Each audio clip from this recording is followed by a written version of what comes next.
23 મઈ શનિવાર સાંજે 7 કલાકે આ જ સ્થાન પર વેલેન્ટાઇન મલ્ટીપ્લેક્સમાં સુરતમાં વસતા વિવિધ સામાજિક આગેવાનો, અગ્રણીઓ, અહીં ડાઇંગ મિલ, ડાયમંડ ટેક્સટાઇલના બધા વેપારીઓ, બિલ્ડરો એ બધાને અમે એકત્રિત કર્યા છે, જેને સુરતનું બુદ્ધિધન અને આર્થિક તાકાત કહેવાય એવા લોકોની સામે આ સંકલ્પના જે સુરતથી પ્રારંભ થઈ અને આખા દેશમાં પહોંચવા જઈ રહી છે, એ સંકલ્પનાના આ બધા લોકોનો સાથ સહકાર મળે એ દૃષ્ટિથી એ બધાને એકત્રિત અહીં કરવાના છે.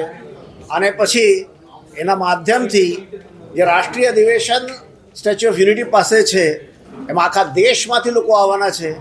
એનું એક આતિથ્ય કરવાની ગુજરાતની પરંપરા છે. એ આતિથ્ય કરવા માટે સુરત સજ્જ થાય એવી અમારી લાગણી છે. માં એક તો યોગ દિવસ છે, બધા ભેગા મળીને યોગ કરશે અને સરદાર પટેલની 150મી જયંતિ દેશના 150 શહેરોમાં કઈ રીતે ઉજવવી, જેનાથી આખા દેશને રાષ્ટ્રીય એકાત્મતાનો સંદેશ જાય, એની યોજના એ અધિવેશનમાં બનશે.